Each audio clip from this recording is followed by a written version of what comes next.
علم نہیں، اسلامی نظریاتی کونسل نے وی پی این کو کیوں غیر شرعی کہا؟ اگر حکومت کسی مصلحت کے تحت پابندی لگاتی ہے تو اس پر عمل کرنا چاہیے۔ معروف عالم دین مفتی تقی عثمانی کی گفتگو۔ گورنر سندھ کامران کسوری سے گورنر ہاؤس میں ملاقات۔ مفتی تقی عثمانی نے گورنر انیشیٹو کے تحت جاری آئی ٹی پروگرام کا دورہ اور تعلیم حاصل کرنے والے طلباء سے ملاقات کی۔ گورنر سندھ نے کہا کہ سوشل میڈیا پر پابندی ہٹانے سے متعلق وفاقی حکومت کو تجاویز دوں گا۔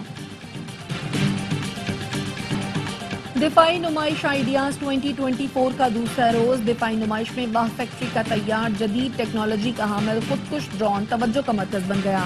خودکش ڈرون 8 کلومیٹر تک ہدف کو نشانہ بنا سکتا ہے۔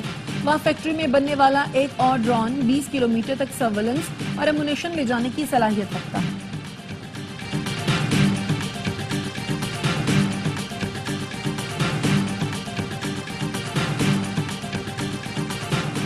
کراچی میں ایک اور ناکارہ طیارہ حیدرآباد منتقل کرنے کا عمل شروع کر دیا گیا۔ طیارہ 128 ویلر ٹریلر کے ذریعے منتقل کیا جا رہا ہے۔ طیارے کو سول ایویشن ٹریننگ انسٹی ٹیوٹ حیدرآباد منتقل کیا جائے گا۔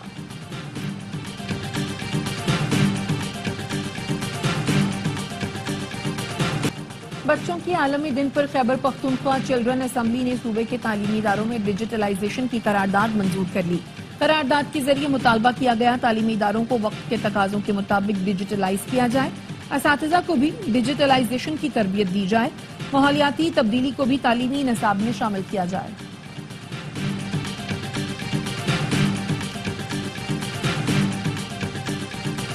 یوکرین کا پہلی بار روس پر امریکی لانگ رینج میزائل سے حملہ۔ روس کا کہنا ہے داغے گئے 6 میزائلوں کو ہیریانسک میں گرایا گیا۔ یوکرین کا دعویٰ ہے امریکی میزائل سے روس کے اندر 110 کلومیٹر کے فاصلے پر اسلحہ ڈپو کو نشانہ بنایا گیا، جس کے بعد دوسرے دھماکے بھی ہوئے۔ برطانوی وزیر اعظم نے بھی یوکرین کو کریملین کے خلاف برطانوی راکٹ استعمال کرنے کی اجازت دے دی۔ روسی صدر ولادیمیر پوٹن نے نیوکلیئر ڈاکٹرائن میں تبدیلی کی منظوری دے دی۔ روس کی جانب سے کیف پر فضائی حملے کے خطرے کے پیش نظر امریکی سفارتخانہ بند کر دیا گیا۔ اسرائیلی فورسز کی جبالیہ میں بمباری، 13 فلسطینی شہید، 80 سے زیادہ زخمی۔ صہیونی فورسز نے شمالی غزہ کا 1.5 ماہ سے محاصرہ کر رکھا ہے۔ کھانے پینے کی اشیاء اور دوائیاں نہ ملنے سے غزہ والے قحط کا شکار۔ غزہ میں جنگ بندی کے لیے آج سلامتی کونسل میں ووٹنگ ہوگی۔ اسرائیلی وزیر اعظم نے یرغمالیوں کو رہا کرانے کے لیے نیا طریقہ اختیار کر لیا۔ فلسطینیوں کو $50 لاکھ کا لالچ دے دیا۔ کہا یرغمالیوں کی رہائی میں مدد دینے والوں کو غزہ سے انخلاء کا موقع دیا جائے گا۔ اسرائیلی فورسز کے لبنان میں حملے جاری، جنوبی لبنان میں رہائشی عمارتوں پر بمباری۔ اسرائیلی فورسز کے حملوں میں 3 لبنانی فوجی شہید۔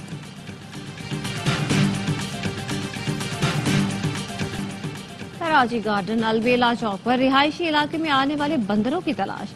تھوڑی دیر غائب ہونے کے بعد 2 بندر پھر نمودار۔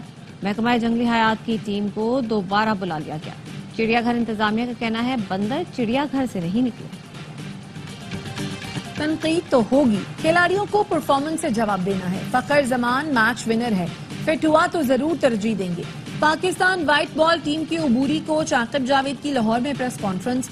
دورہ آسٹریلیا میں T20 سیریز میں کلین سویپ پر ٹیم کا دفاع کیا۔ بولے کسی کو یقین نہیں تھا ون ڈے جیتیں گے، مستقبل میں T20 ٹیم میں تبدیلیاں دیکھیں گے۔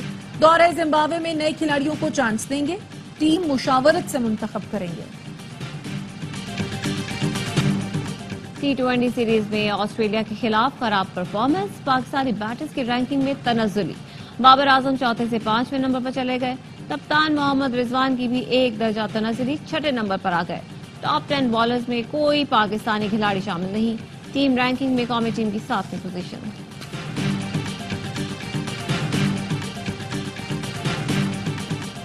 چیمپئنز ٹرافی دورہ پاکستان کے آخری مرحلے میں کراچی پہنچا دی گئی۔ 25 نومبر تک کراچی میں ہی رہے گی۔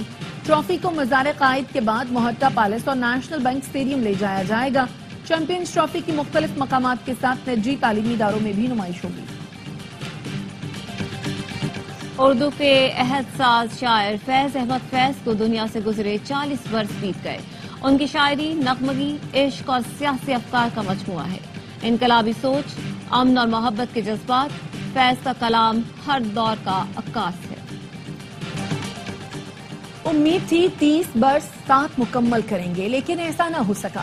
آسکر ایوارڈ یافتہ بھارتی موسیقار اے آر رحمان نے علیحدگی پر دل برداشتہ پوسٹ شیئر کر دی. لکھا، ٹوٹے ہوئے دلوں کے بوجھ سے خدا کا تخت بھی کانپ سکتا ہے، لیکن پھر بھی ہم بہتری تلاش کرتے ہیں. ممکن ہے یہ دل پھر پہلے کی طرح جڑ نہ سکے.